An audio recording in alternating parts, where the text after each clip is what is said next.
중국 외교입니다. 원래는 그 시진핑 정부의 대미 외교와 한반도 미래 이런 주제였었는데 아시겠지만 올해가 그 특히 그 중국 공산당이 창당된 지 100년이 된 해입니다.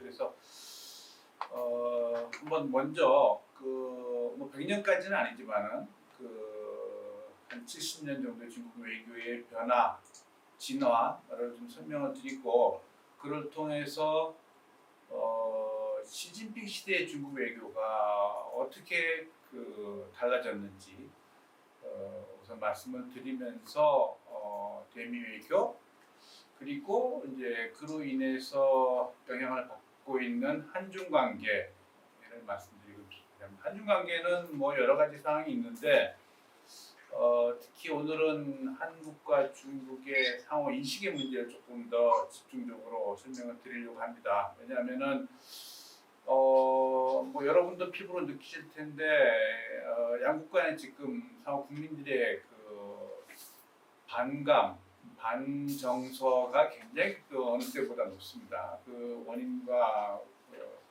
상호 전망에 대해서 좀 설명을 드리는 게 한중 관계를 이해하는 데 도움이 될 것 같아서 그런 순서대로 말씀드리도록 하겠습니다. 일단 이제 중국 외교가 어떻게 변해왔는지 공산당이 창당 100년이긴 한데 외교라는 건 여전히 뭐 전통적 의미 국가가 행위자이기 때문에 건국한 이후 70년의 외교를 중심으로 좀 말씀을 드리면은 크게 시기로 보면은 이렇게 한 네 다섯 개 시기 이렇게 나눌 수 있어요. 중국 국내적인 그 변화의 과정을 초점을 맞추면은 크게 보면은 개혁 이전 그리고 개혁 이후 개혁기, 개혁 이전과 개혁기 그리고 이제 개혁 개방 이후 시기, 그러니까 포스트 개혁 개방 시기. 포스트 개혁 개방 시기는 사실상 시진핑 시기에 해당하죠. 국내로 보면은 국내 기준으로 보면 그렇게 크게 나눴을 때 세 개 시기. 뭐 중국 지도자의 그 변화의 과정을 초점 맞추면은 중국 같은 경우는 이제 마오쩌둥이 있었고, 그다음에 덩샤오핑, 그다음에 장쩌민, 후진타오, 시진핑 이렇게 5명의 지도자가 있는데 사실은 그 지도자도 크게 보면은 마오쩌둥 시기, 그러니까 개혁 이전에 마오쩌둥 시기가 있었고 개혁기에 덩샤오핑부터 시작해서 장쩌민, 후진타오까지 시기가 한 묶음으로 볼 수 있고 시진핑 시기는 맥락으로 보면은 사실은 포스트 개혁 개방 시기이다. 그런 면 좀 특별하게 봐야 되지 않느냐 싶은 생각이 있습니다. 그 과정에 국제 정세 체제적으로 보면은 굉장히 중요한 변화가 하나 있죠. 바로 냉전의 종식입니다. 그게 중국 외교 입장에서는 큰 도전이죠. 중국 입장에서 봤을 때는 1978년 개혁 개방을 시작하고 한 10년 정도 되는 시점에 국제 정세의 급변이 일어난 겁니다. 냉전의 종식인데 중국 입장에서 다른 말로 해석하면은 사회주의권의 몰락이에요. 그러니까 중국에게는 굉장히 큰 위기 시기. 그걸 극복하고 중국이 지금 소위 말하는 뭐 언론에서 G2의 반열을 오르게 된 거는 그 90년대 초반의 위기를 극복한 것이 굉장히 중요한 변곡점이었다. 그리고 그걸 관통해서 21세기를 넘어서 지금 시진핑 시기에 도달했다 할 수 있습니다. 그 변화 흐름을 큰 틀에서 보면은 뭐 이렇게 나눌 수 있는데 냉전기는 그 사실은 뭐 아시겠지만 이데올로기가 지배하는 시점이잖아요. 양극으로 나눈 사회주의 자본주의. 그래서 중국도 외교의 큰 슬로건은 소위 말하는 반패권이에요. 반패권주의인데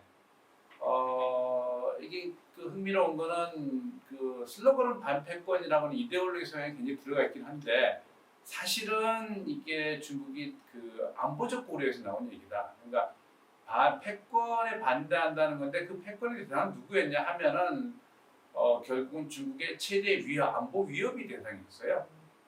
그래서 50년대 건국한 직후 50년대 중국의 최대 안보 위협은 미국이었지 당연히. 그런데 60년대, 70년대 지나가면서 사실 중국이 소련과 관계가 굉장히 악화되기 시작했고 69년에 전쟁까지 하잖아요. 북경 전쟁이 발생해서. 그러면서 사실 미국보다 더 최대 안보 위협은 미 소련이 됩니다. 그래서 60년대에는 소위 패권의 대상이 소련이 돼요. 그리고 이제 그 경과하면서 반미 반소 패권으로 갔다가 70년대에 결국은 이제 미국과 관계 개선을 하게 되죠. 그리고 나서 이제 개혁기에 와서는 개혁기를 하면 결국은 중국이 이제 경제 발전 우선주의잖아요. 예, 그래서 경제가 최우선 외교의 목표가 되고 그래서 현대화 외교를 하게 되고 그 과정 속에서 한 10년 지나면 탈냉전기가 도래했던 거죠. 탈냉전기라 하면 아까 제가 얘기했지만 중국 입장에서는 사회집권은 몰락이었고 국내적으로도 아시기는 1989년 천안문 사건이라고 하는 소위 반정부 민주화운동이 큰 운동이 있었죠. 그리고 중국 체제 입장, 공산당의 입장에서 봤을 때는 그야말로 내후 외환의 큰 위기였던 거고 그러면서 중국 외교가 또 하나의 그 중요한 변곡점을 맞이하게 됐죠. 그래서 이제 중국이 이제는 그 80년대 경제 일변도, 경제 우선 외교에서 점차 체제 안전이라는 문제가 부각되기 시작해요. 그걸 넘어서서 21세기, 21세기에 도달했다고 볼 수 있는데 이 큰 흐름을 이제 표를 조금 그 변화를 외교 담론의 변화, 중국의 체제 참여 추이 뭐 이런 것 중심으로 이렇게 보면은 일단 외교 목표가 아까 말씀드린 대로 안보 중심에서 개혁개방 시도의 발전, 경제 발전 중심으로 갔다가 탈냉전기에 오기 전에 체제에 대한 위기의식이 생기면 체제 안전이 중요한 가치로 부각되기 시작하죠. 예. 그 연장이 이제 사실은 보면은 그 90년대에도 여전히 체제 안전인데 2000년대 와서는 그걸 좀 더 명확하게 구체화한 핵심 이익에 대한 얘기까지 옮겨가고 2000년대 21세기 중후반에 오면서 소위 국제사회에서 영향력이라는 것도 중요한 새로운 외교 목표가 되기 시작해요. 거기에 맞춰서 담론들도 변하기 시작해요. 예를 들면은 우리 60, 70년대 다시 돌아보면은 외교 담론이 이제 이제 반패권 비동맹 같은 이데올로기 들어갔다가 그다음에 이제 경제 개념이 들어갔다가 90년대에는 소위 말하는 뭐 다극화라고 중국 주장하고 있는데 사실 중국은 양극 체제가 무너지고 미국 중심의 단극 체제가 형성될 것에 대한 우려, 경계가 결국은 다극화 전략이라는 주장을 하게 되고 그러면서 중국에게서 책임되고 중국도 이제는 그 단순히 그냥 프리라이딩하는 국가가 아니라 국제사회에서 일정한 책임을 하는 대국이 되겠다 하는 처음으로 대국의 정체성을 드러내면서 국제사회에서 입지를 확보하려고 노력을 90년대 하게 되는 거죠. 네. 그거에 연동된 게 이제 중국의 국제 참여의 변화인데 중국의 외교의 흐름을 볼 때 그 역동성을 가장 잘 확인할 수 있는 게 이게 중국의 국제 체제 제도에 대한 참여의 변화 과정이에요. 중국이 1949년에 건국했는데 71년에 유엔 가입하기 이전까지 중국은 기존 국제 체제 질서에 대한 저항 국가였어요. 기존 체제 질서는 이거는 강대국의 마치 그 거래소와 같은 곳이다. 약자를 침해하는 곳이다 하고 신랄하게 비난만 했던 중국이었는데 71년에 유엔 가입을 시작하면서 달라지기 시작하죠. 근데 71년 유엔 가입은 했는데 그럼에도 불구하고 70년대에는 중국은 여전히 국내적으로 문혁이라고 하는 정치 혼란기에 있었기 때문에 여전히 국제사회에서 부계자, 아웃사이더의 위치에 머물러 있어요. 그러다가 78년에 중국이 개혁개방 정책을 하기 시작하면서부터 본격적으로 이제 국제 체제에 대한 관심과 태도가 달라지기 시작하는데 근데 굉장히 선택적이고 선별적 참여를 해요. 여기 보여준 것처럼 IMF나 월드뱅크나 ADB, 게트 같이 공통점이 있죠.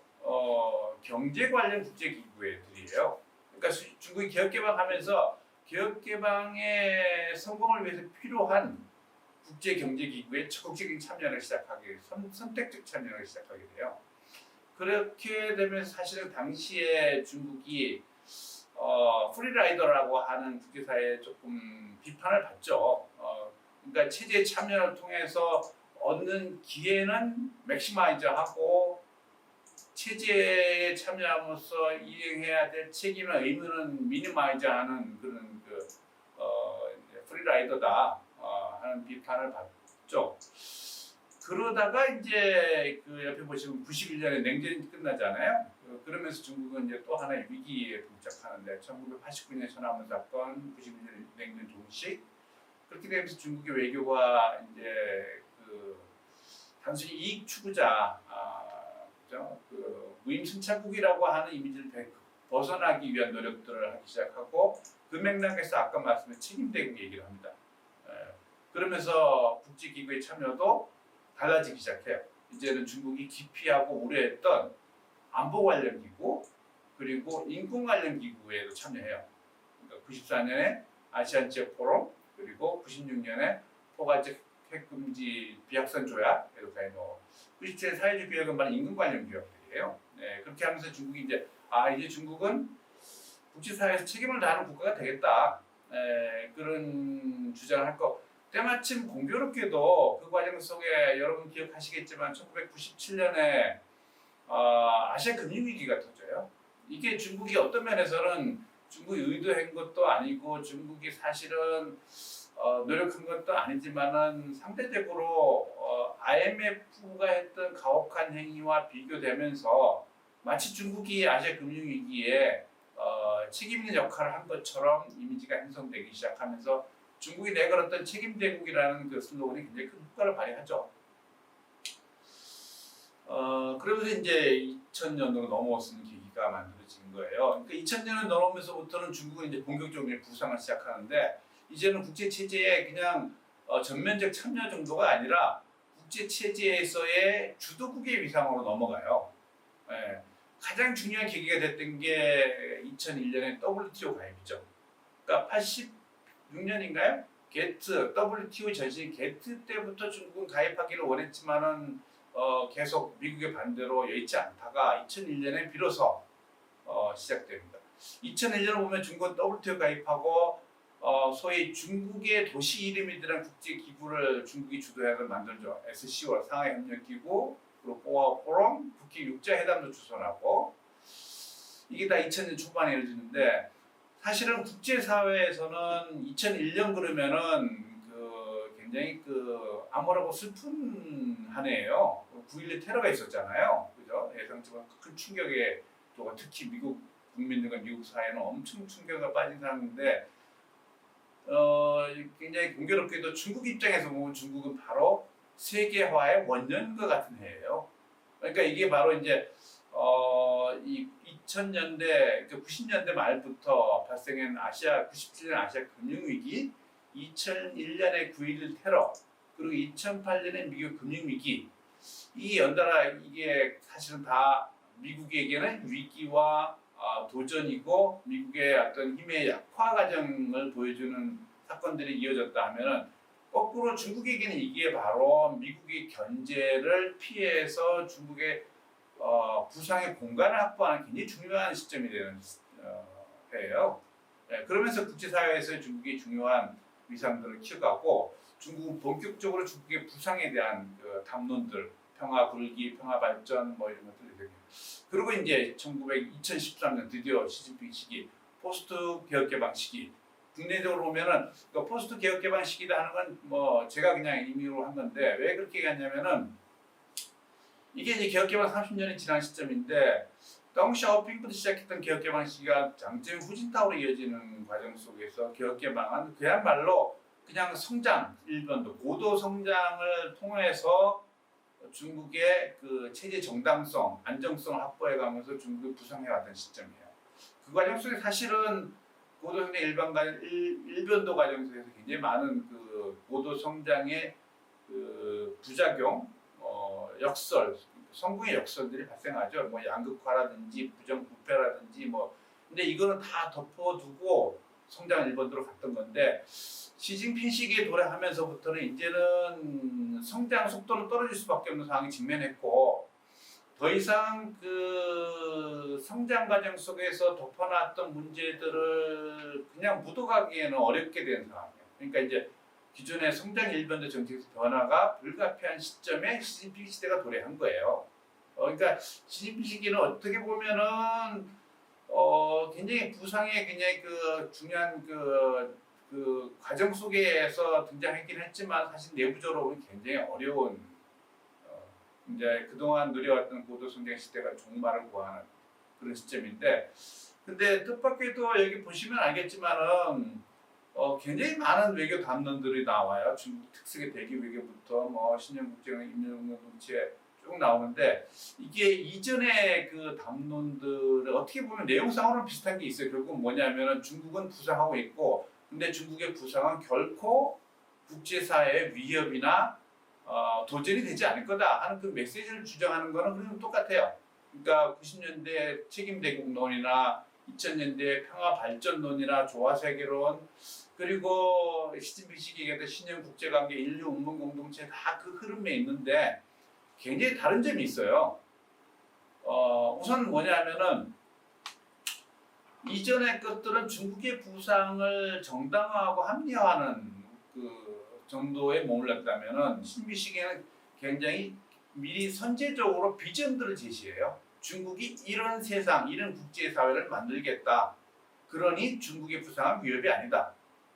이런 식으로 굉장히 이제 뭔가 이전과는 굉장히 다른 맥락들을 보여주기 시작했고 국제사회는 중국의 이런 변화에 굉장히 주목할 수밖에 없었던 것이고 그 연장선상에서 국제 체제에서도 단순히 주도국이 아니라 체제를 변화시키려고 하는 심지어 새로운 대안적 체제, 제도들을 중국이 제시하기 시작해요. 아시겠지만 뭐 AIIB나 NDB 같은 거 그리고 1대1로 같은 게 대표적인 얘기고 중국 내에서도 글로벌 거버넌스 체제를 변혁하자 하는 얘기들을 공공연결하죠. 그러니까 중국의 목소리는 물론 이제 변혁이고 보완이에요. 근데 이미 중국은 굉장히 팽창한 나라가 되어 있기 때문에 중국은 비록 변혁과 보완을 얘기하지만 이게 거기에 머물지 않고 새로운 질서를 만들려고 하는 게 아닌가에 대한 국제사회 의구심을 초래하게 되는 것입니다. 그 과정 속에서 뭐 미국은 오히려 트럼프 정부라고는 뜻밖의 정부가 출범하게 됐고 시진핑은 오히려 더 강경한 그 권력 집중, 권력 강화를 시도하는 현상이 발생했던 겁니다. 자, 이제 그 연장선상에서 중국의 외교를 조금 대국 외교를 정리해드리면은 중국의 목소리를 얘기한 대국 외교의 큰 그 어젠다와 담론들 이런 겁니다. 목표는 결국 중국 꿈을 실현하겠다는 거고 중국의 꿈이 뭐냐? 중화민족의 과거의 위대한 부흥을 위대함을 다시 재현시키겠다 하는 거고요. 그것의 가장 중요한 내용은 뭐냐? 인류 운명 공동체 건설과 신년 국제 관계라고 하는 두 개예요. 네, 두 개. 인류 운명 공동체는 중국의 목소리를 얘기하는 건 뭐냐면 중국의 부상이 주변 국가거나 국제사회에도 똑같이 기회가 될 거다. 왜냐하면 그 지구는 공동체이기 때문에 중국의 부상은 지구 모두에게, 지구인들에게는 기회가 만들어줄 거다. 그러니까 중국의 부상이 위협이 아니다는 걸 설명하는 거예요. 신형 국제관계도 그런 맥락이에요. 새로운 국제관계라는 거죠.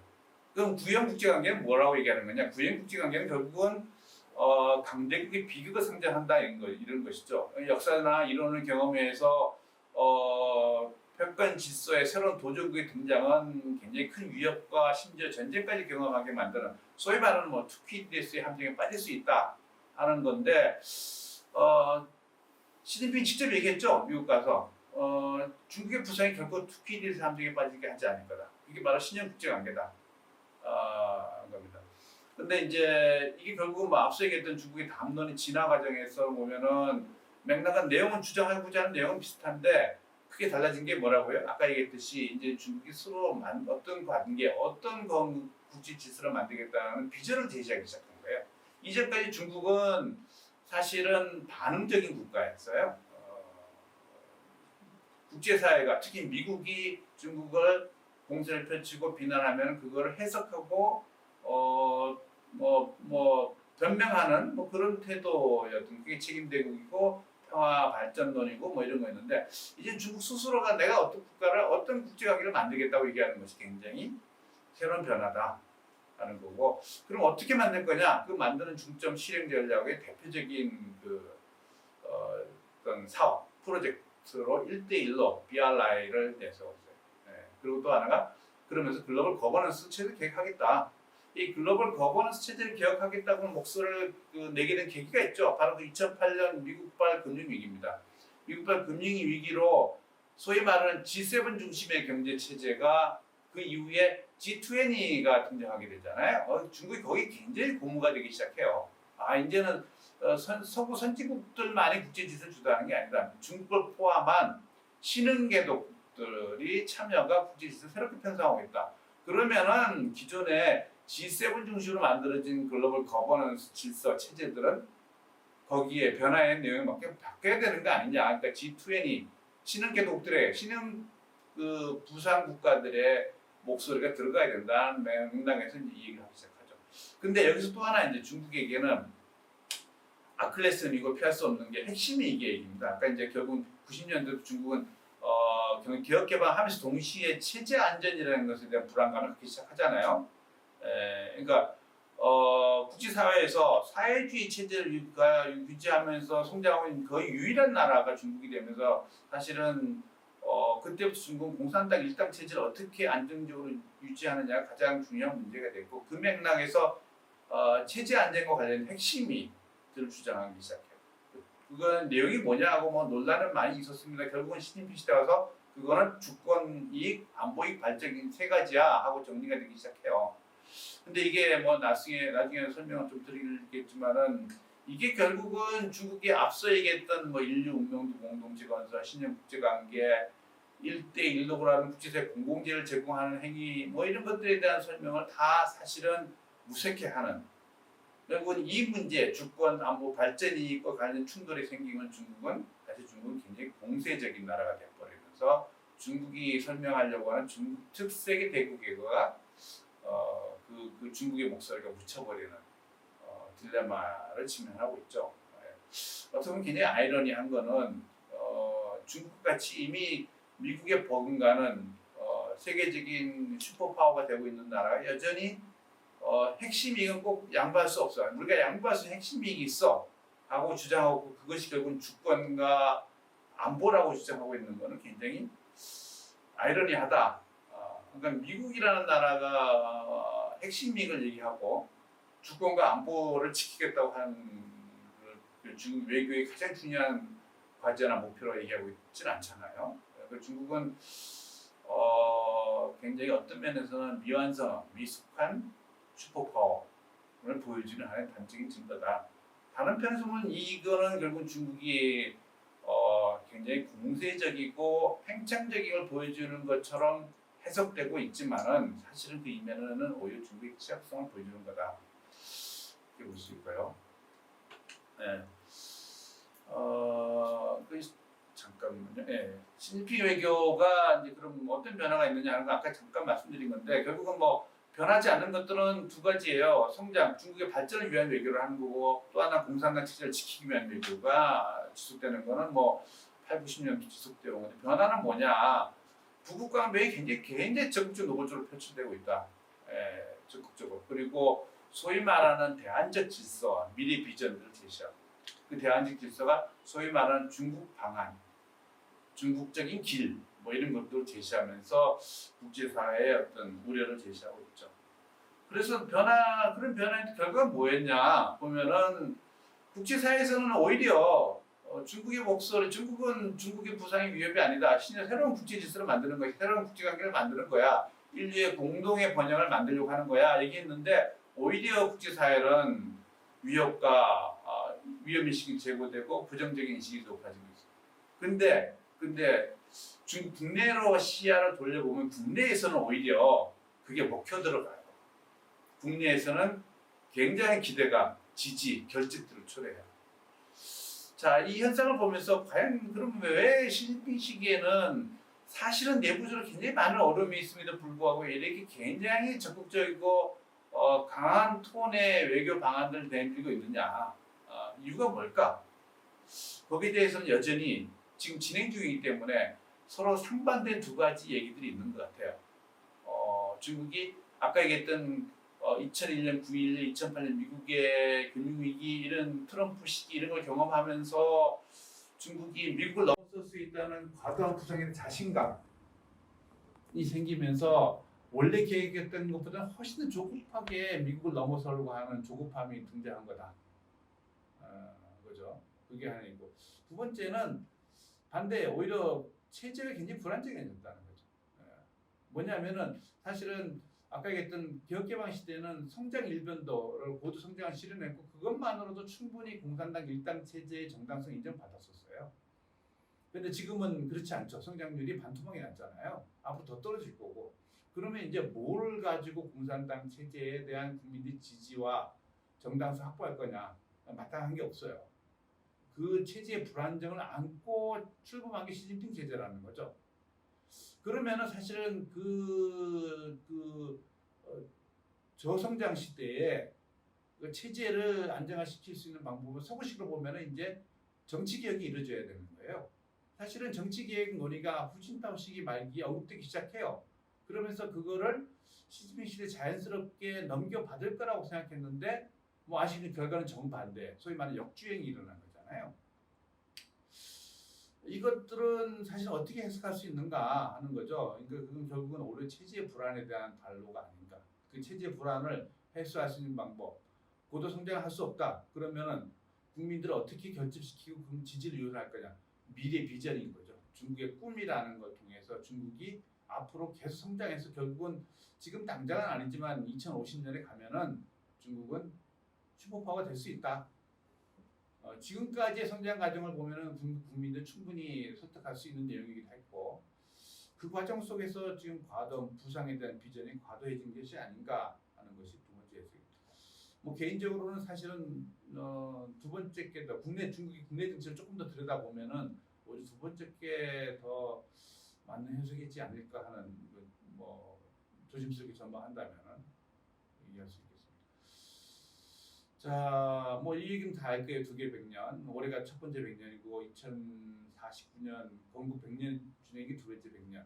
그러니까 건국 100년 결국은 중국이 부상의 스케이지 종착점이 되는 건데 그 목표지는 뭐냐면 중국말로 부강하고 민주적이고 문명하고 조화로운 아름다운 사회주의 현대 강국을 만들겠다. 뭐 이렇게 복잡하게 어렵게 썼는데 결국은 미국을 넘어서서 넘버원이 되겠다 하는 게 그 내재되어 있다고 볼 수 있죠.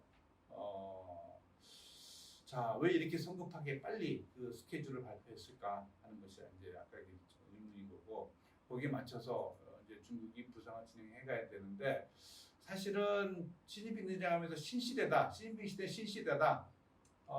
그게 결국은 뭐 포스트 개혁개방 시대다 하는 건데 그 포스트 개혁개방 시대는 어떤 시대에 어떤 상황이었냐? 사실 아까 말씀드린 대로 불안정하고 굉장히 위기 시대였어요. 예, 고도 성장 시대는 끝났어요. 그걸 뉴노멀이라는 표현, 신창단 뉴노멀이라는 표현을 했지만은 고도 성장 시대는 끝났고 이제는 공동 성장, 닥치고 성장이 아니라 성장 일변도가 아니라 이제 균형적 성장이라는 걸 해야 되는 시대. 그만큼 국민들이 이제 삶의 질에 대한 관심이 높아졌던 상황인 거예요.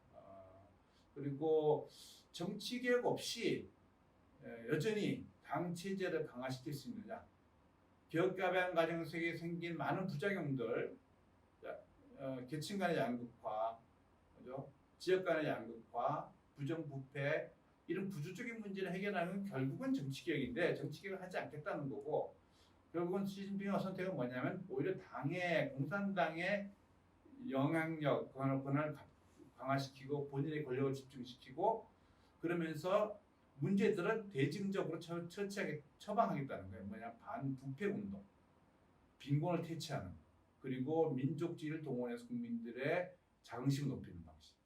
그러니까 지금 중국을 보다 보면 정치적으로는 권위주의 체제가, 경제적으로는 자유주의적인 질서가, 그리고 국민들한테는 민족주의가 굉장히 이게 서로 다른 권위주의와 자유주의, 민족주의가 혼재되어 있는 굉장히 복잡한 상황, 과도기적인 불안정성을 가지고 있다 하는 거예요. 과연 이런 정치개혁 없는 대중적인 처방을 통해서 과연 공산당 체제가 지속 가능한 발전을 이뤄낼 수 있는가 하는 것이 굉장히 큰 과제에 있다. 신시대라고 하지만 사실 신시대의 딜레마에 빠져 있는 게 맞는 현상이다. 라고 보이는 거죠. 그래서 외교로 넘어오면은 외교에서도 결국은 중국은 이제 앞으로 그 두 번째 100년 2049를 향해서 결국 더 계속 경제 발전을 해야 돼요. 그래야 이제 미국과 버금가는 미국 넘어서는 강대국 될 수 있고 지금 현재는 뭐 GDP로 보면 중국이 미국의 한 70% 물론 그것만 해도 역사적으로 미국의 GDP 70% 육박한 나라는 없죠. 일본과 독일도 그까지 도달하지 못했던. 그런데 중국은 여전히 뭐 빈부격차의 문제도 있고 그죠? 그래서 여전히 국내 발전에 집중해야 되고 그러다면 국제 환경이 좀 안정적이 돼야 돼요. 그런데 그러면서 동시에 국민들의 지지 기반을 확보하기 위해서는 국제적 위상도 높여야 되고 그리고 소위 말하는 주권과 영토 문제에 대해서 양보해서는 안 되고 이 세 가지가 서로 맞물려 있는데 이게 세 가지 사실은 삼중의 딜레마다 하는 거고요. 그리고 이제 동시에 투기대수 함정에 빠지지 않겠다 했는데 과연 그럴 수 있는가 하는 문제. 미국 견제를 어떻게 피할 수 있는가. 미국이 이제 달라졌어요. 네, 미국이 트럼프 시대를 경과하면서 미국의 국민들이나 미국의 조야의 중국에 대한 인식이 완전히 달라져서 어떻게 하든 중국의 부상을 막 저지하겠다고 나오고 있고 또 하나가 이제 중국은 독특한 지정학적인 특징을 가지고 있어요. 세계에서 가장 많은 주변 국가를 가지고 있어요. 지도를 보면은 이렇게 뭐 우리 14개 나라가 둘러싸고 있는데 뭐 얼핏 봐도 아시겠지만은 이 14개 나라가 중국하고 그렇게 아주 긴밀한 뭐 동맹은 아예 없고요. 미국 같은 동맹은 없고 동맹은 고사하고 친한 나라가 과연 있을까? 별로 없어요.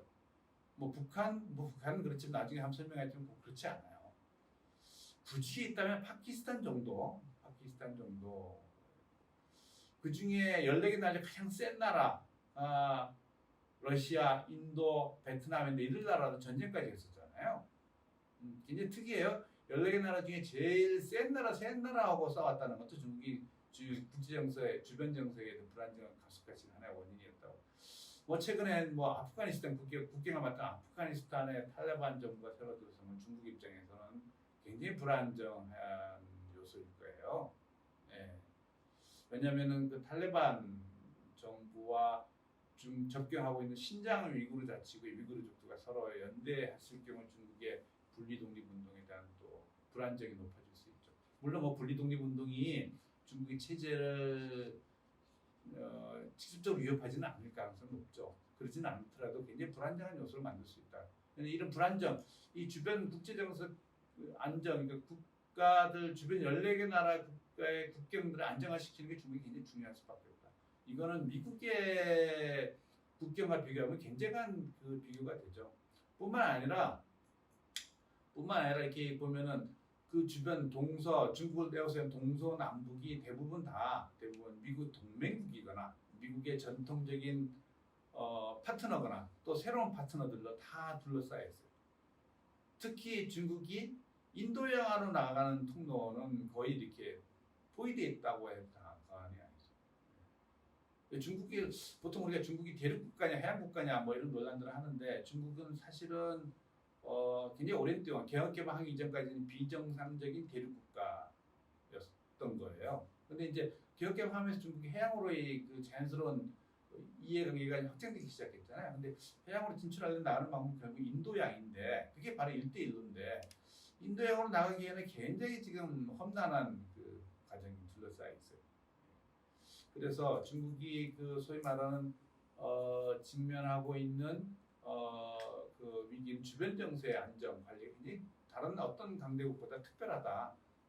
거기다 특히 중국은 대만, 홍콩, 그죠? 그리고 뭐 좀 넓게 보면 신장, 아까 했던 티벳 뭐 이런 문제까지 지금 중국은 아직도 국가 통합이라는 게 완성되지 않은 미완성의 대국이다. 이런 문제들이 중국의 발목을 잡을 가능성이 높다 하는 거고요. 중국이 이제 시진핑 정부가 성장률은 떨어지고 대신에 국민들 결집시켜서 민족주의를 애국주의를 보양시키고 있는데 이것도 역시 민족주의라는 건 기본적인 속성이 우리가 양날의 검이라고 읽었잖아요. 이게 뭐 통제하고 관리 가능할 때는 이게 중국에게 중국 체제의 지지로 남아있을 수 있는데 그렇지 못할 경우는 거꾸로 이게 정치적 광장 효과를 불러와서 부메랑이 될 수도 있잖아요. 물론 아직까지는 뭐 중국이 그 민족주의를 잘 관리하고 활용하고 있다. 하고 보여져요. 예, 그렇지만 이게 계속 갈 수 있는가? 요즘처럼 이제 소위 말하는 SNS가 발달되고 굉장히 다양한 그 어떤 소통 채널이 만들어지는 과정 속에 중국이 이걸 계속 통제할 수 있을, 활용할 수 있을까? 는 좀 의문이 있죠. 자, 그리고 아까 민족주의가 그냥 이제 민족주의의 실체를 보여준 게 이런 겁니다. 이게 2010년, 17년 좀 오래된 거긴 한데 그 추이를 보면은 이제 중국 사람들한테 직접 질문한 거예요. 중국이라는 사실 얼마나 자랑스럽습니까 했더니 2010년에도 거의 매우 자랑스럽다가 40%였는데 2017년, 7년 지난 다음에 2010년 70%예요.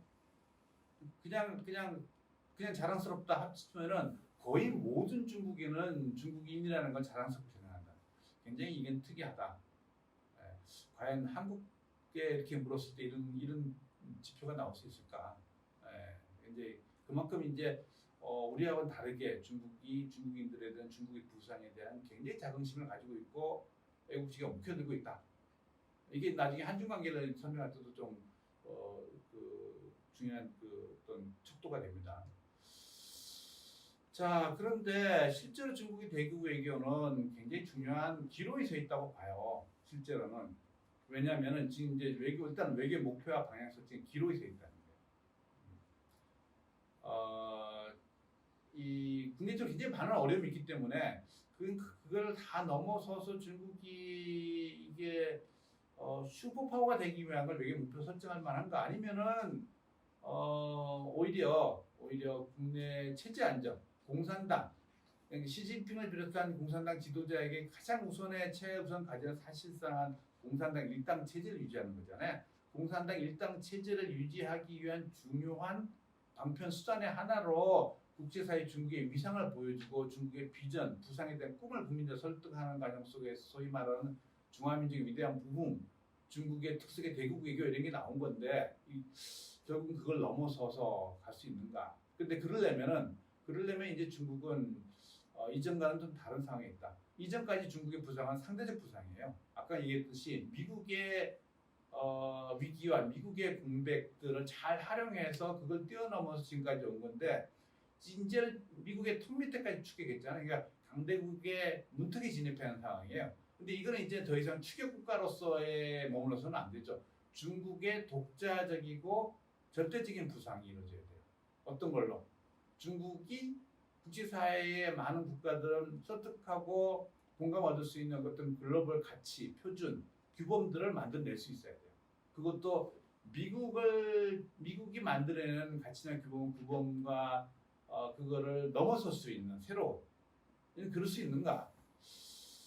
그게 지금 나오고 있는 것들은 아까 얘기했던 것들이 결국은 그런 거잖아요. 이제 인류 운명 공동체 건설, 신형 국제관계 이거는 근데 이거는 글로벌적인 표준이나 가치는 아니에요. 뭐냐면 이거는 중국이 부상하겠다는 거예요. 중국의 부상, 그러니까 차이나 퍼스트를 얘기하는 거죠. 중국의 국익 중심적인 사고 방식에서 나온 얘기지. 글로벌 리더십을 보여주기 위한 노력들은 아니에요. 예. 그러니까 이게 얼핏 보면은 중국이 새로운 질서를 주도하려고 나온 얘기처럼 보이지만 사실은 들여다 보면은 중국의 부상이 위협이 되지 않을 거야. 중국의 부상은 새로운 국제관계를 만들어내는 거야. 그러니까 중국의 부상을 견제하거나 위협으로 생각하지 마라 하는 메시지를 주는 거잖아요. 그거 갖고는 중국이 미국을 넘어서는 새로운 질서를 만들려고 하는 담론들이나 비전을 제시하는 것이다 하고 얘기는 어려워요. 그 정도 갖고는 중국 국제사회를 설득하기 굉장히 어려워요. 그래서 사실은 이 부분도 굉장히 논란이 있는 부분인데 그래서 제가 보기에는 지금은 아직까지는 중국이 글로벌 리더가 되겠다는 의지나 어떤 능력을 보유하고 있지 않은 게 아닌가, 준비되지 않았다 하는 생각이 들어요. 근데 만약에 중국이 목표를 이제는 내가 미국을 넘어서서 미국 새로운 국제 질서를 만드는 리더가 되겠다고 한다면은 지금과는 다른 맥락이 돼야 되겠죠. 핵심이 이건 절대 양보할 수 없어. 나의 주권과 안보를 철저하게 지킬 거야. 이런 얘기를 한다든지, 그죠? 그리고 중국의 성장을 위한 1대1로 전략을 제시한다든지, 이런 정도 갖고는 이제 좀 어렵죠. 그 넘어서야 되는데 그게 아직은 나오지 않고 있다. 그러니까 그거는 능력이 없어서 그런 건지 아니면은 그럴 의지가 아직은 없어서 그런 건지 아니면 둘 다 없는 건지 예, 그런 상황이 있다고 봐야죠. 중국이 이제 아까 얘기했던 AIB나 NDB 뭐 이런 얘기 했을 때 중국이 국제 질서를 근본적으로 개혁하려고 하는 것이냐 논란이 됐는데 뭐 중국은 이건 보완이고 대안이다 얘기를 해요.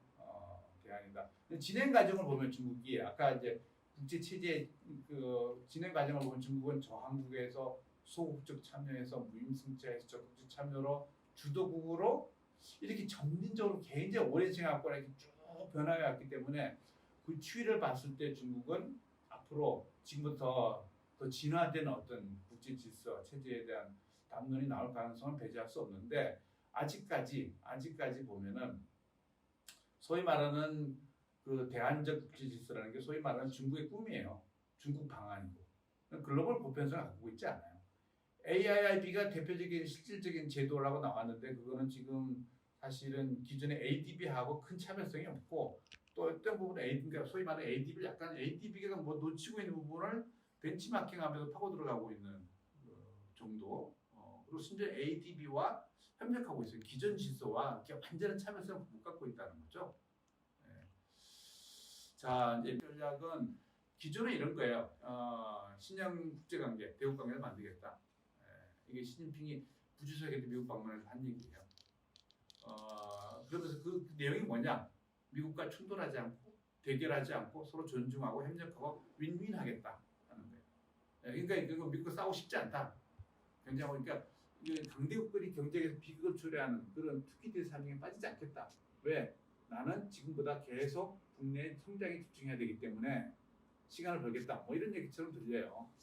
그런데 여기 중요한 전제가 있어요. 아까도 계속 얘기했던 소위 말하는 그 이제 핵심이 이게 핵심 이익만 중국이 얘기했던 그 주권, 안보 그리고 발전 어떻게 굉장히 포괄적이죠. 그 이익만 지켜준다면은 미국과 충돌하지 않고 윈윈할 수 있어.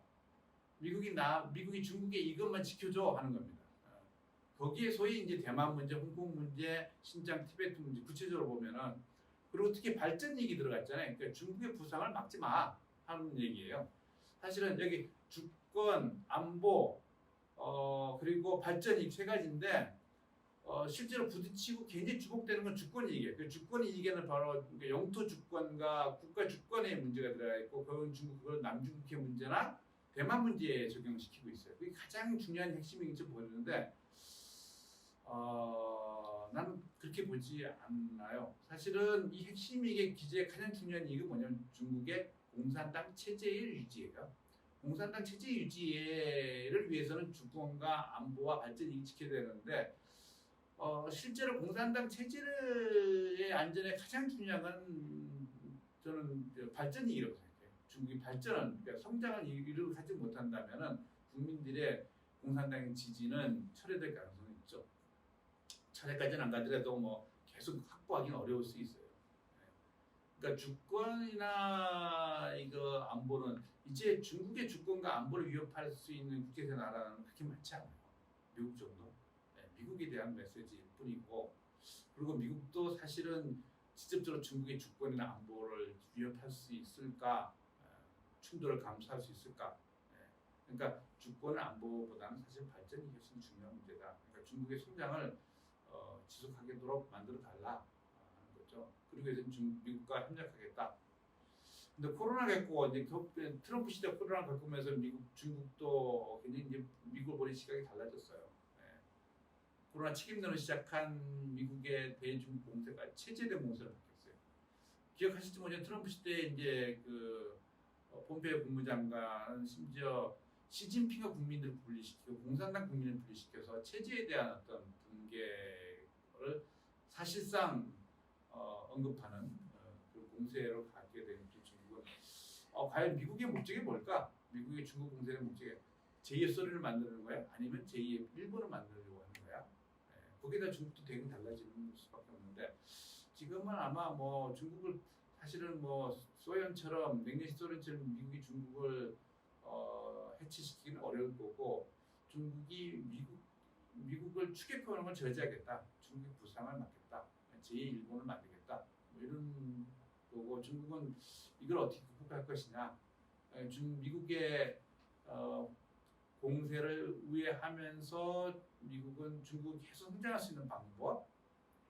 그렇게 본다면 중국이 가장 우려하는 건 결국 뭐냐면은 국제사회에 있어서의 탈중국화 현상.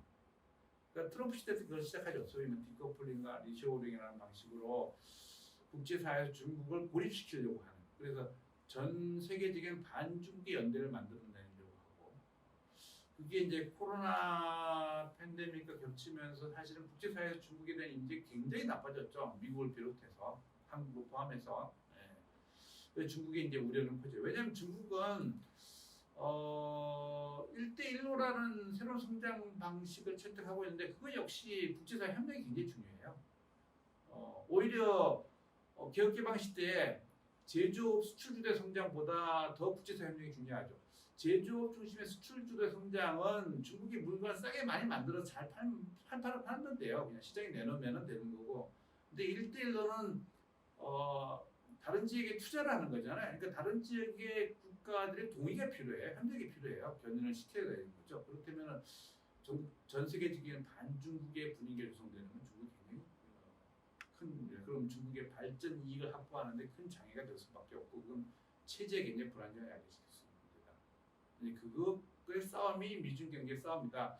지금 겉으로는 뭐 미중 간의 그 소위 말하는 그 이데올로기, 체제, 가치 이런 문제하고 치열하게 싸우는데 그 이면에 사실 더 치열한 문제, 중국 입장에서는 대만 문제나 신장이나 홍콩 문제보다 훨씬 더 중요한 문제는 중국의 성장의 통로가 막히는 것에 대한 두려움이 있다.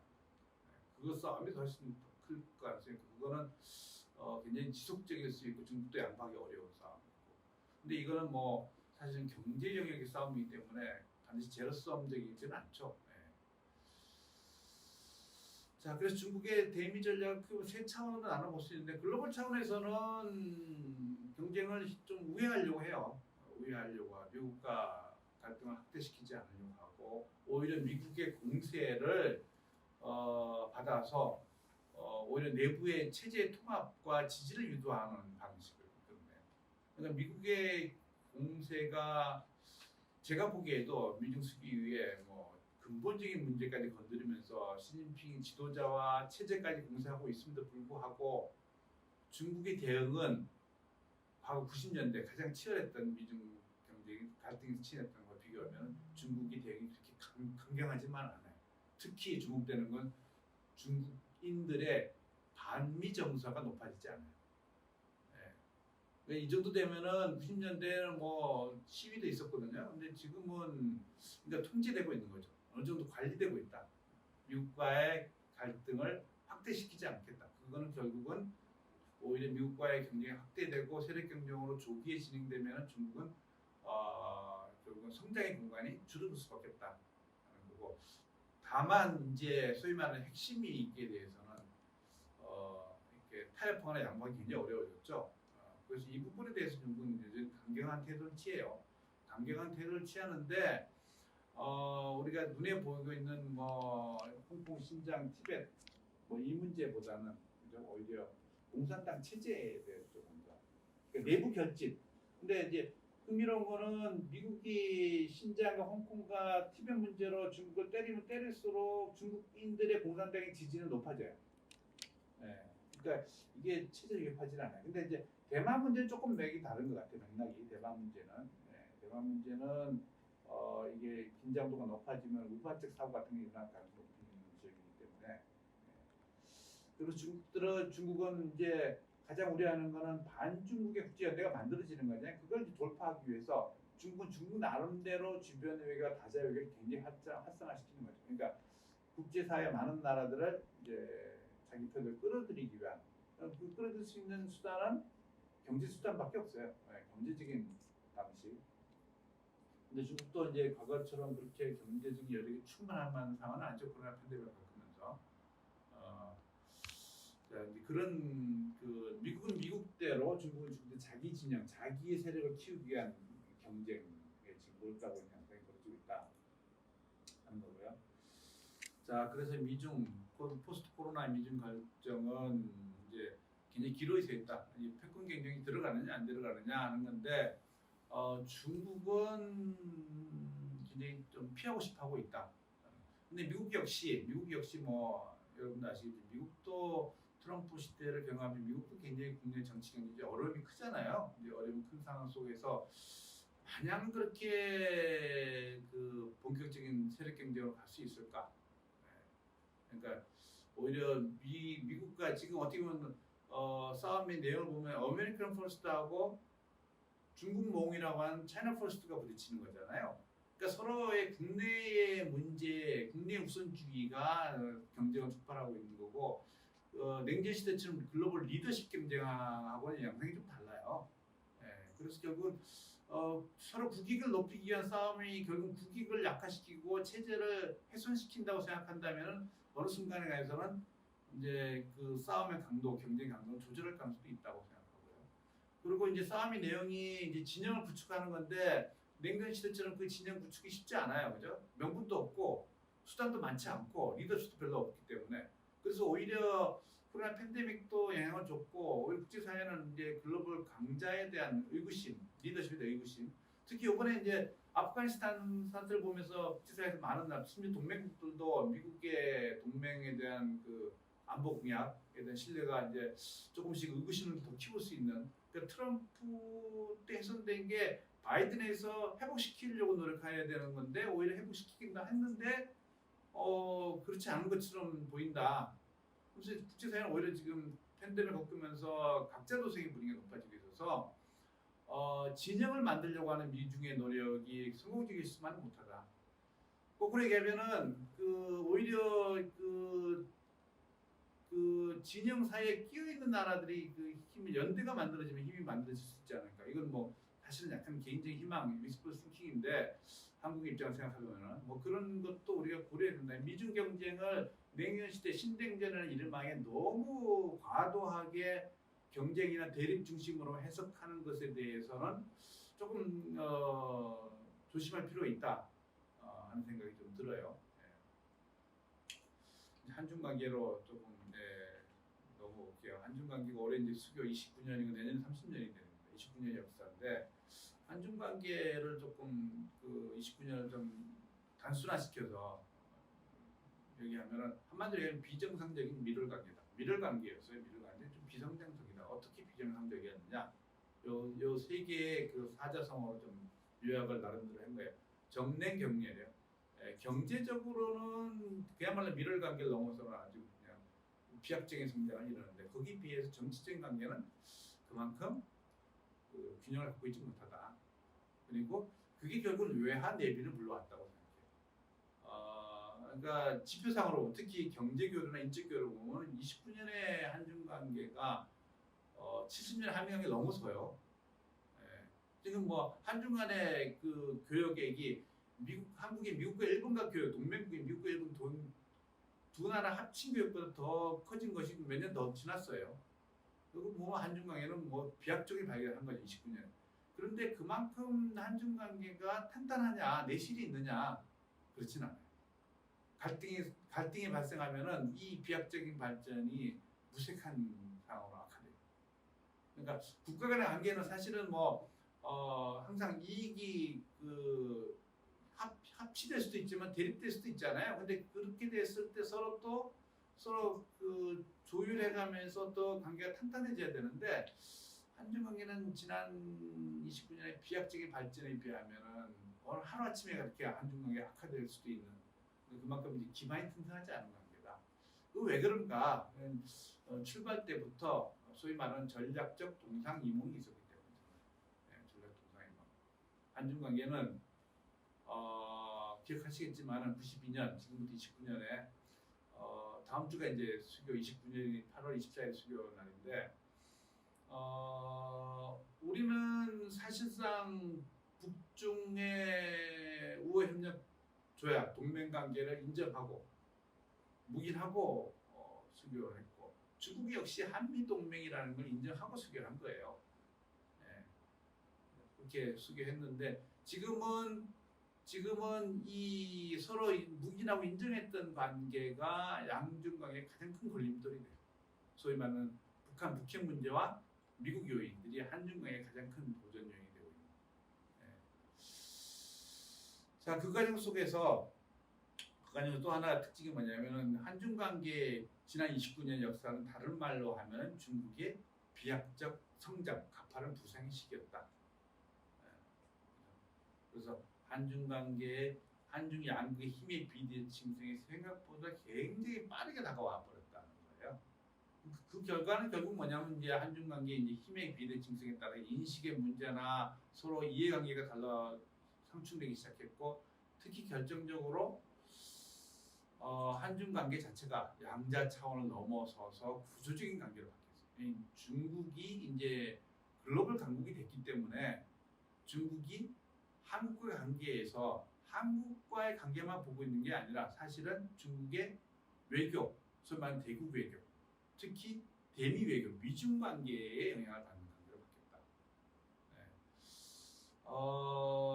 뭐 예를 들어 2015년에 예를 들면 2015년에 한중이 양국 모두가 서로 수교의 역대 최상의 관계였다, 그렇게 얘기했어요.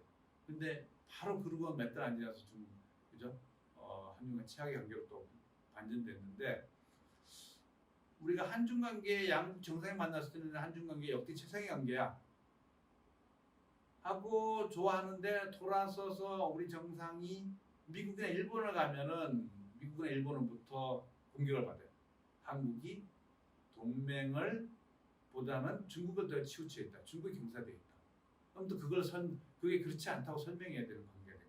결국 뭐냐, 굉장히 아이러니하죠. 결국 뭐냐면 한중 관계 이미 구조적인 문제로 바뀌었다는 거고, 거기다 한중 관계는 이런 급변을 국제정상 먹지 않기 굉장히 역사와 지리 영향도 있죠.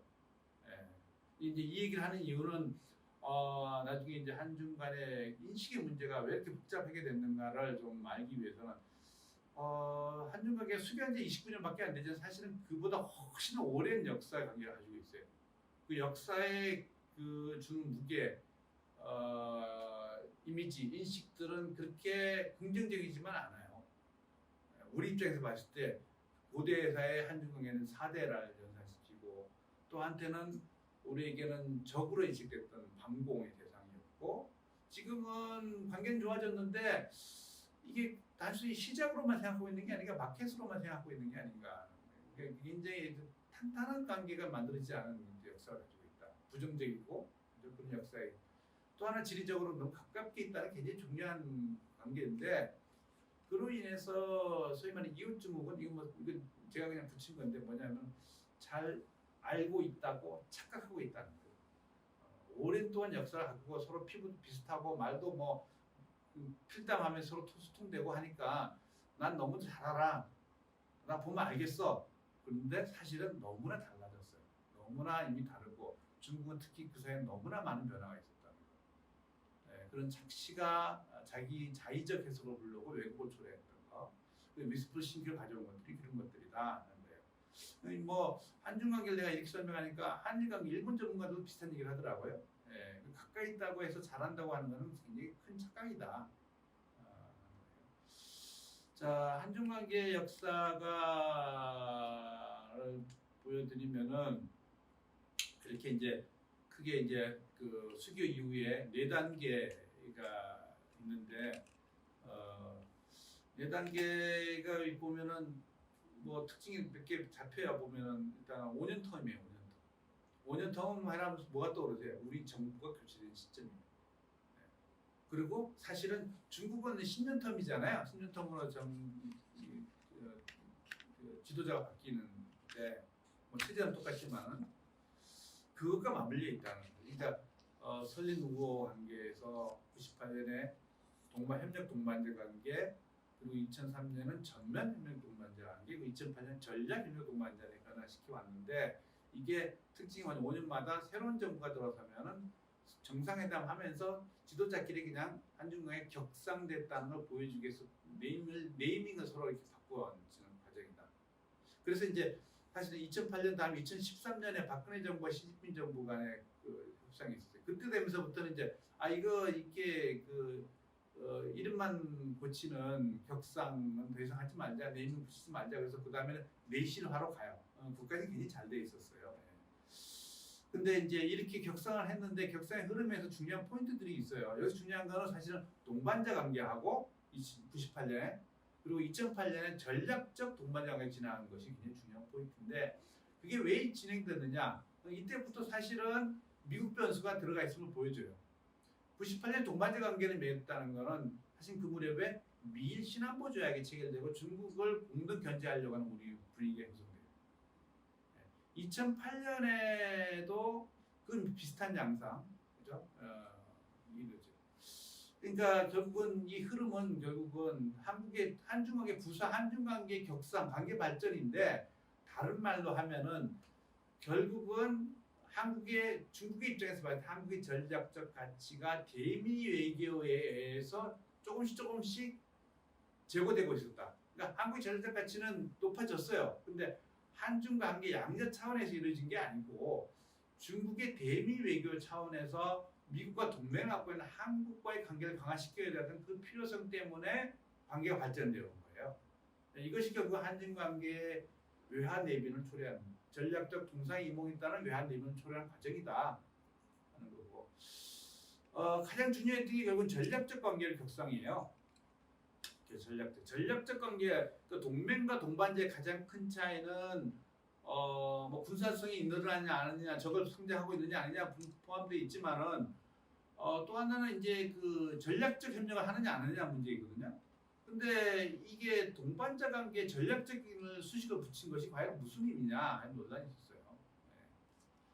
근데 그게 이제 2008년인데 기억하실지겠지만 2008년 집회 전략적을 격상했는데 하자마자 천안함 연평도 사건이 터졌을 때 한중 간의 전략 소통이 전혀 되지 않았죠.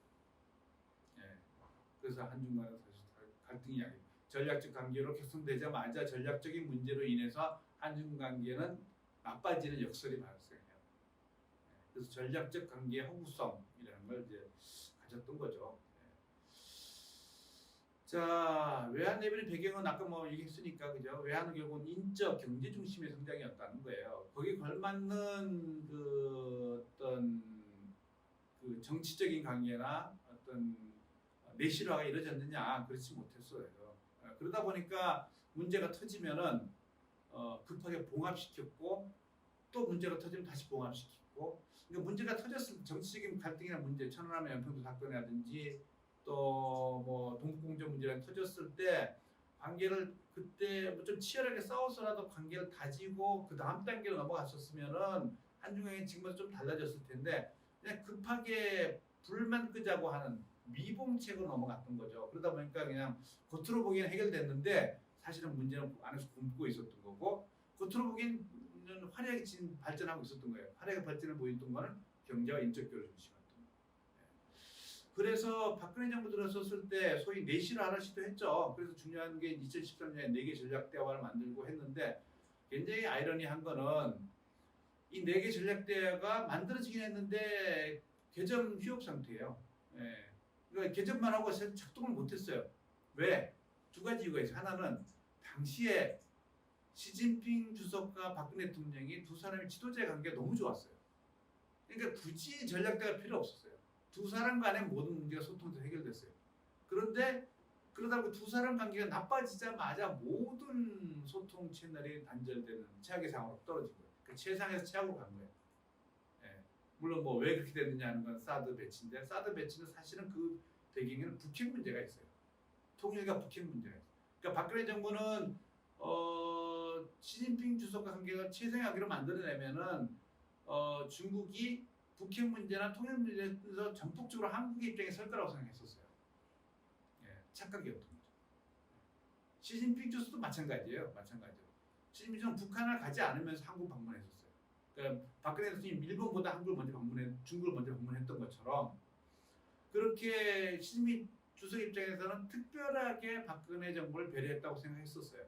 목적은 박근혜 정부가 보수 정부이긴 하지만 미국의 중국 때리기, 미국의 중국 공세에 동참하지 않을 거다 하는 기대를 가졌던 거죠. 그런데 결국은 미국이 중국을 견제하는 무기라고 중국이 반대했던 사드를 배치함으로써 시진핑도 배신당했다고 생각했던 거고. 그리고 결국은 지도자 관계가 단절되니까 모든 전략 대화도 유명무실해졌던 상황이 됐던 거예요.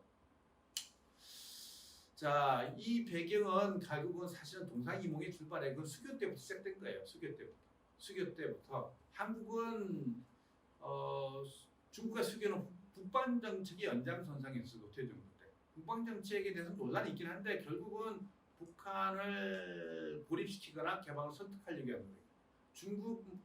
중국마저 한국 편으로 끌어오면은 사실은 북한은 고립되거나 다른 선택이 없을 것이다. 하게 한중 수교의 중요한 목적이 있었던 거고.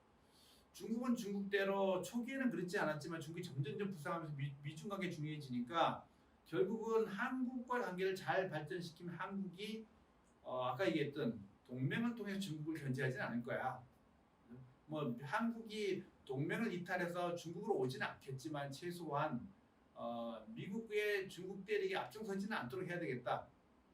주장적으로 굉장히 중요한 위치에 있는 한국이라는 나라가 그렇게 했던 건데 그런 서로 다른 꿈, 전략적 그 이몽을 갖고 있었던 거죠. 근데 그게 이제 점점점 노출되기 시작해요. 그게 아주 극단적으로 노출된 사례가 사드 배치 문제였던 거죠. 결국은 한중 관계는 굉장히 어려운 상황을 갔다. 한중 관계에 있어서 사드 배치라는 문제는 그냥 그 사건 자체가 문제가 아니라 결국 한중 관계가 양자 차원을 이미 넘어서서 미중 관계라는 큰 구조적인 흐름 속에서 진행되고 있다는 걸 고스란히 노출시켜진 사건이라고 해석하는 게 맞습니다. 그러니까 사드가 해결됐다 그래서 한중 관계가 그럼 회복될 수 있느냐? 그렇지 않다는 거죠. 이건 이미 사드라는 거는 한중 관계가 양자 차원의 긴밀한 관계로만으로서 한중 관계가 안정적으로 갈 수 있는 그 선을 넘어섰다는 것을 보여주는 사례라고 우리가 해석해야 된다는 겁니다. 너무 비관적인가요? 뭐 사실은 근데 왜 한중 관계는 그렇게 외생 변수에 약해졌느냐? 뭐 가장 출발은 중국의 예상보다 빠른 부상이죠. 그에 따라서 미중 경쟁이 고도화되고 있고, 그죠? 또 거기 또 하나 중요한 게 북한이 핵무기가 고도화돼서 ICBM까지 봤어요. 북핵 문제가 더 이상 한반도 문제를 넘어서는 문제, 글로벌 문제가 됐던 거죠.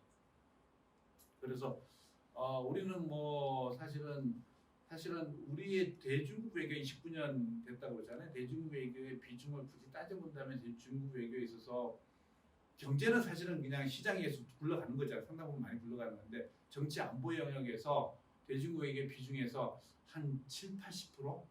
최소한 7, 80%의 목적은 어디냐면 북한 외교예요. 북한 정책과 관련돼 있어요. 근데 이제 그게 우리의 사실은 잘못된 인식, 위스플 싱킹에 의해서 이루어진 거죠. 자, 그런 상황이고 중국 한반도 정책은 어떤 거냐? 중국은 아까 이제 지도를 보여줬잖아요. 중국은 굉장히 특수한 상황이 있는 나라예요. 세계에서 가장 많은 주변 국가를 갖고 있는 나라이기 때문에 주변 국가의 안정이라는 게 굉장히 중요해요. 그래서 한반도 역시 그런 맥락에서 특히 한반도는 중국 입장에서 항상 해양 세력이 중국 대륙을 넘어왔던 그 전략적 통로 같은 곳이기 때문에 한반도가 불안정해서는 안 된다는 생각이 있고 그렇다면은 지금의 투코리아 정책을 유지시키는 것 통일도 심지어는 한반도에 불안정을 야기시킬 수 있다고 보는 거죠. 그게 중국의 기본 생각이라고 생각해요.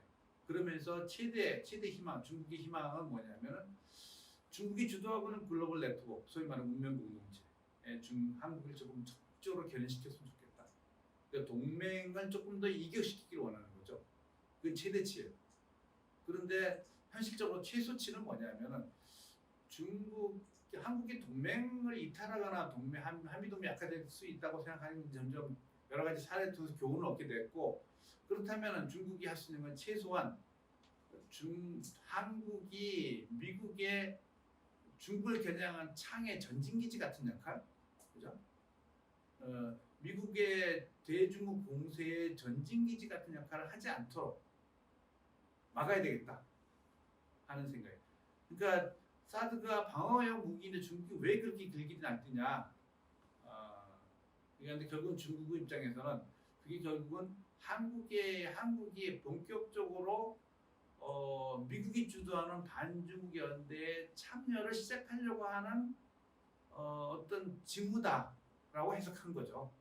예, 그거는 방치할 수 없. 그건 중국이 최소한 아주 마지노선이기 때문에 그거는 양보할 수 없다는 입장에 있는 거죠. 왜냐하면 전략 지정학적으로 굉장히 중요한 위치에 있기 때문에. 예. 자, 그 중국의 한반도 정책은 공식적으로 뭐 통일 정책은 자주적이 점유의 평화적인데 가장 이상적인 거죠. 근데 가장 어려워요. 현실적으로 어려워요. 결국은 뭐냐면은 현상을 유지시켜 달라는 얘기겠죠. 예. 특히 자주적이라는 걸 강조해 앞에서 보면 미국이 여기에 개입해서는 미국이나 다른 외세가 개입하는 걸 반대한다 이런 얘기. 이 지점도 굉장히 중요한데 중국이 왜 그 2018년 북미 회담이 막 급진전됐을 때 왜 갑작스럽게 김정일을 4번이나 중국으로 불렀는가 하는 걸 우리가 엿볼 수 있는 대목이라고 할 수 있습니다. 그래프 몇 개 있습니다. 인식이 서로 굉장히 인식이 나쁜데 인식은 서로 상호작용하니까 서로 나빠지는 게 당연해요. 근데 조금 차이는 있어요. 한국의 중국에 대한 인식은 굉장히 나빠졌어요. 특히 코로나 팬데믹을 중국의 한국에 대한 인식은 한국의 중국에 대한 인식이 나빠진가 보건감에서 나빠지긴 한데 나빠진가 동시에 더 나타나는 수준은 중국의 한국에 대한 관심이 떨어지고 있다. 그 배경 이유가 뭐냐, 도대체 왜 그러냐 하는 거에는 공통점들이 많아요. 첫 번째 가장 큰 건 구조적인 거예요. 아까 얘기했던 결국은 중국의 부상이에요. 중국 예상보다 너무 빠른 부상. 그러면서 그 결과 미중의 세력 경쟁이 되고 한국이 미중 사이에 끼어있게 되는 상황. 그리고 한중 간의 힘의 비대칭성. 그러니까 수교할 때만 한 20년 전에만 생각해보면 중국은 사실은 한국의 발전의 모델이에요. 한국을 배우려고 했던 나라였던 거예요. 그런 나라가 이제 뭐 한국과 비교할 수 없는 압도적인 국력을 가진 나라로 바뀌었다는 거는 국민들이 그 변화의 인식을 쫓아가기에는 중국인도 그렇고 한국인도 굉장히 지금 당혹스러운 상황이다. 특히 중국이 한국에 대한 관심이 굉장히 약화되고 있는 현상이 있어요. 중국에서의 인식의 문제는 한국에 대한 인식 문제는 부정적 인식보다는 관심이 많이 떨어지고 있다. 네. 뭐 약간 논란이 있을 수 있는데 또 하나가 체제의 가치 이질성이에요. 네. 이게 바로 이제 시진핑 체제 등장. 중국은 점점 더 권위주의 체제로 하고 있는 반면에 한국은 그 사이에 소위 말하는 촛불 시위를 통해서 민주화, 정의, 공정이라는 가치 굉장히 중요해졌잖아요. 그러니까 시민들의 목소리가 굉장히 커졌어요. 근데 이것들이 이제 서로 다르게 인식되고 있는 거예요. 네. 그리고 중국 내의 민족주의가 높아지고 있는 거. 그리고 이제 결정적으로는 계기가 된 거는 사드 갈등이죠. 현안으로서.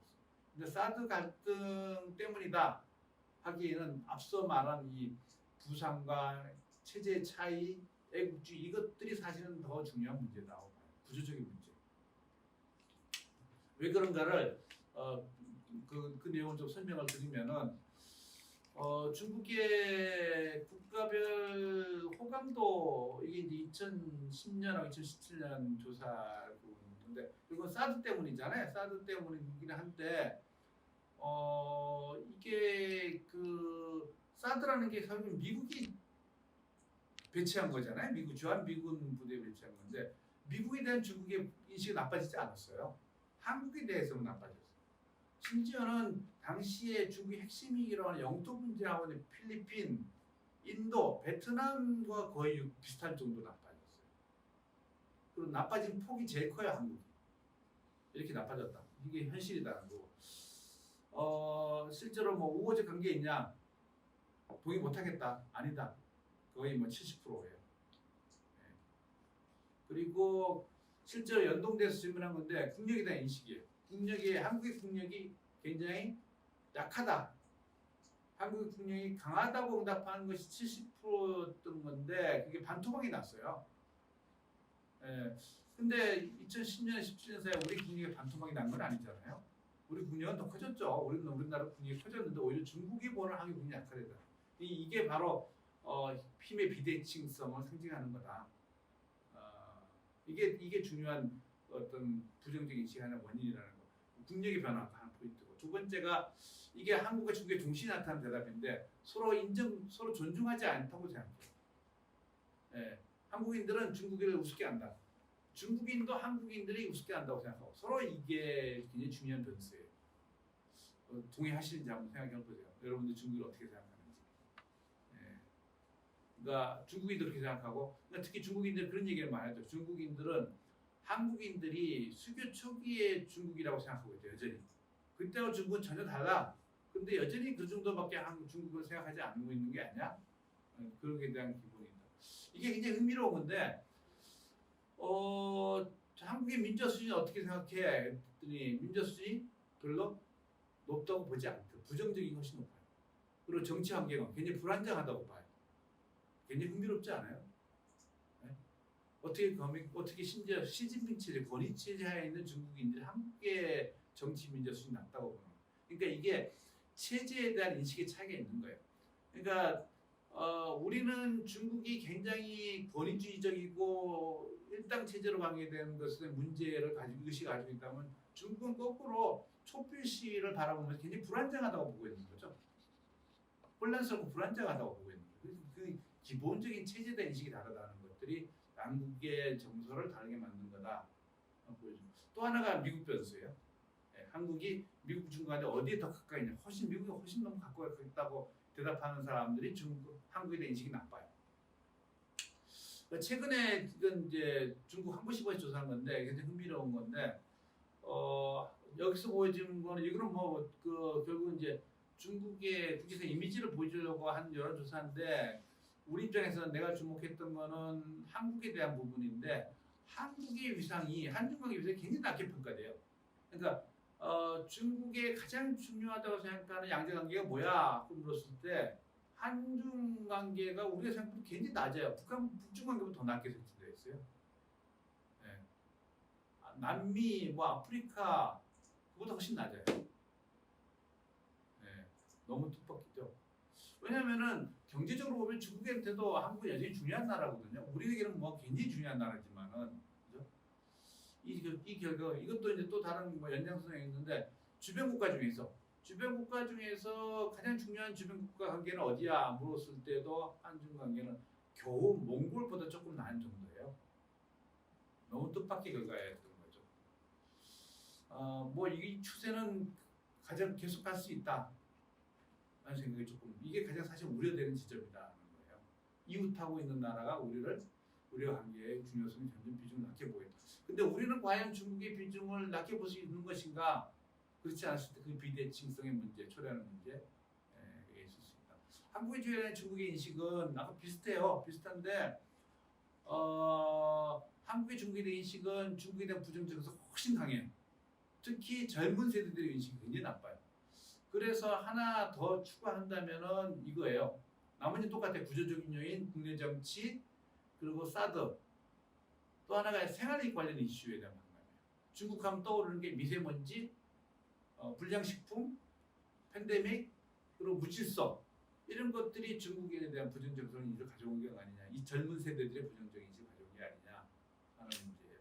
그러니까 어떻게 보면은 한중 간에 앞으로 협력하고 논의해야 될 이슈의 중점이 여기에 있을 수 있다는 생각을 개인적으로 해요. 이 문제가 해결된다면 한중 간에 나쁜 정서, 인식들이 구조화되는 것을 조금 더 지연시킬 수 있다는 생각을 좀 하죠. 네. 자, 이게 이제 인식이 나빠지고 있다는 걸 이제 그 추세를 보여주는 건데 한때 2004년 이건 우리 EAI에서 조사한 건데 2004년에 보면은 우리가 중국과 미국을 거의 동등하게 봐요. 중국과 미국을 동등하게 봤는데 그 이후 쭉 격차가 벌어져서 그죠? 이제는 점점 좀 나빠지고 있는 추세. 나빠지고 심지어 그 이후에 보면은 중국은 북한이나 일본에 대한 인식부터 나빠요. 네, 좀 의외예요. 한때는 미국하고 비슷하게 생각했던 나라가 2004, 10년 전에는 지금은 중국은 심지어 일본에 대한 반일 정서보다 반중 정서가 더 심하다는 여론조사가 나와요. 심지어 북한보다 더 나빠요.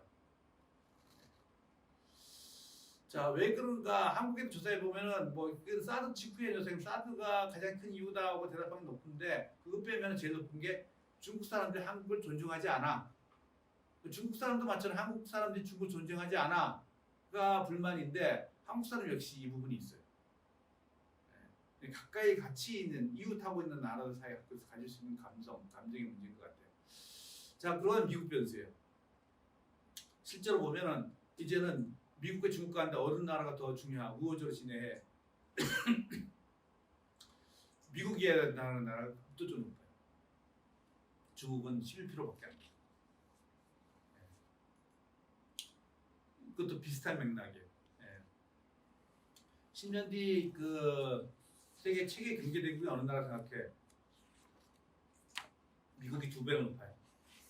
군사하고는 뭐 얘를 말할 것도 없고. 중국은 심지어 경제 발전하는 건 우리에게 위협이라고 생각해요. 사실은 첫 번째 중국의 경제 대국은 누구라고 생각해? 하는 문제하고 경제 발전을 위협에 생각하는 것들은 예상 밖의 결과예요. 사실은 현실과 조금 다른 맥락. 사실은 중국의 경제 발전은 우리에게 사실은 지금까지는 기회였죠. 우리의 경제 안정 성장에 중국의 경제 발전은 큰 몫을 차지했던 게 현실이에요. 그런데 위협으로 보기 시작했다는 거. 앞으로도 위협이 될 거라고 생각했다는 거. 경제 대국이 어디냐? 국제사회는 인식이 달라요.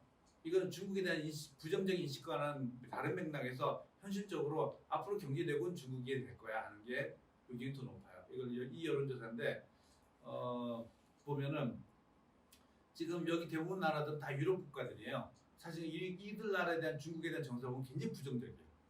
굉장히 부정적인데 이 질문, 그러니까 앞으로 세계의 리딩 이코노미 파워가 어디가 될 거야 하고 물었을 때 여기에 대해서는 부정적임에도 불구하고 현실은 여전히 중국이야.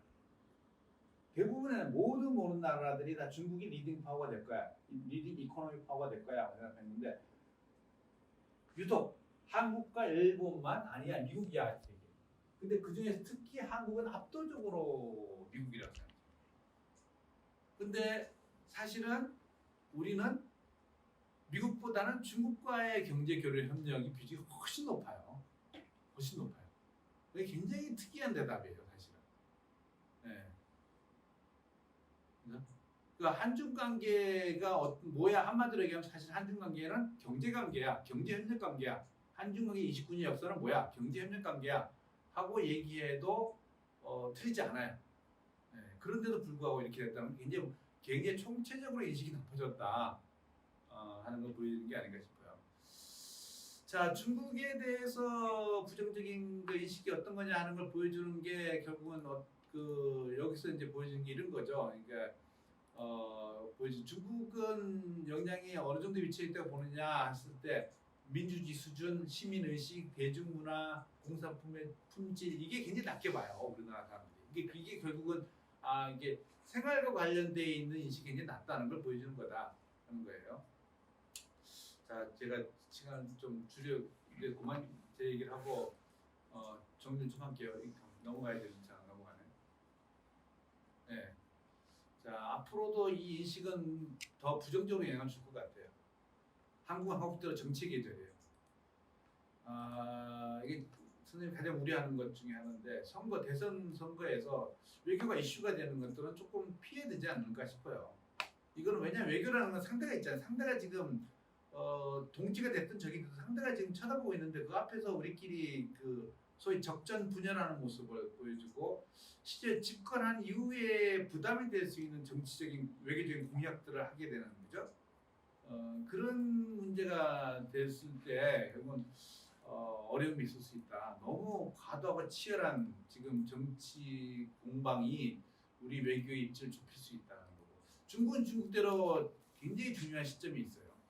내년에 20차 전국 대표되는데 이게 왜 중요하냐면은 관례대로 하면 10년 주기의 권력 교체, 단순히 권력 교체가 세대 교체성의 권력 교체가 이루어지는 게 20차 당대여야 돼요.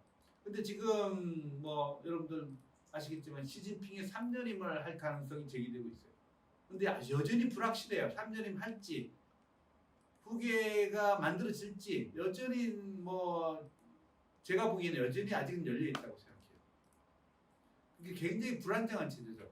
중국이 중국이라는 나라가 선거민주주의하지 않는데도 불구하고 특이하게 예측 가능한 권력 교체가 이루어졌던 거예요. 덩샤오핑 이후에. 예. 덩샤오핑 때 이미 장점이가 후진타오, 10년 이후에 후진타오 등장할 거라는 게 예측이 됐고 그 예측 틀리지 않았어요. 그리고 장점인 시대 때 이미 후진타 다음에는 시진핑이 될 거야 하는 것이 예측되고 틀리지 않았었어요. 그게 소위 말하는 제도화되지 않은 세력 권력 교체의 안정성을 보여주는 그게 지금 틀어졌어요. 뭐 이게 좀 복잡한 과정이 있는데 작년에는 제가 그 얘기 한참 동안 좀 설명했었는데 지금은 이번 시간은 외교 중심으로 얘기하다 보니까 근데 어쨌든 굉장히 중요한 시점이 있다. 중국은 외교적으로 복잡한 문제에 걸려서는 안 되는 상황이에요. 이런 상황이에요. 네. 그리고 이제 한국 넘어가는 게 잘 안 되는데 제 얘기 그만하는 얘기까지 내 얘기 그만하고 이 시기 문제 어떻게 개선할 여지가 없느냐. 일단은 뭐 좀 저 연구자 입장에서는 한국에서 중국에 대한 그 이해가 부족하다는 생각이 좀 들어요. 솔직히 말해서 한국에 대한 이해가 충분하지 않다. 그러니까 소위 말하는 이웃 주목은 내가 잘 알아라. 근데 사실은 그렇지 않다는 거고. 이게 한중 수교라는 건 서로 인연과 체제를 넘어서 이루어졌잖아요. 수교 당시에. 그게 초심이에요. 우리가 중국이 사회주의인 걸 모르지 않았고 중국도 우리가 한미동맹이 있다는 걸 모르지 않았어요. 근데 지금 이게 걸림돌이 새삼스럽게 되고 있다는 거는 좀 되짚어 볼 필요가 있다. 한중 관계는 사실 굉장히 기능적 관계예요. 그냥 경제협력 위주예요, 사실은. 그것만 잘 되면 돼요. 그것을 잘 되도록 하는 정치적 리스크를 줄이기 위한 노력들이 필요한 거고 사실 기업 현장에 있는 사람들은 한중국이 굉장히 중요하다고 생각해요. 한국의 중국의 정서가 나빠졌고 한중 간의 관계가 나빠졌음에도 불구하고 여전히 경제적으로 중요할 수밖에 없다. 그 관계를 어떻게 유지시킬 것이냐. 이 인식의 문제가 구조화됐을 때는 한일 관계 같은 관계로 갈 수도 있다는 생각이 좀 들어요. 그것까지 가지 않도록 우리가 뭔가 이제 좀 노력이 필요한 시점이다. 근데 그 노력은 안타깝게 중국보다 우리가 더 필요한 시점이 됐어요. 그것도 역시 비대칭성에 따라서 할 수밖에 없는 현실이다. 그러니까 중국이 이미 슈퍼파워가 근접해 있다는 걸 현실을 일정 부분 받아들이고 우리의 대중교육이 구성돼야 된다는 생각을 좀 하고 있습니다. 그래서 뭐 일단 내실화가 좀 필요하다고 생각하고요. 펀더멘털도 강화시켜야 되겠고 우리가 중국 외교에서 중국 외교가 있다기보다 사실 북한 외교밖에 없었거든요. 근데 그걸 조금 분리시키는 노력도 필요하다. 그리고 우리 스스로가 미중 경쟁을 너무 과장되게 해석하고 우리 논쟁거리를 만드는 일은 좀 피해야 된다.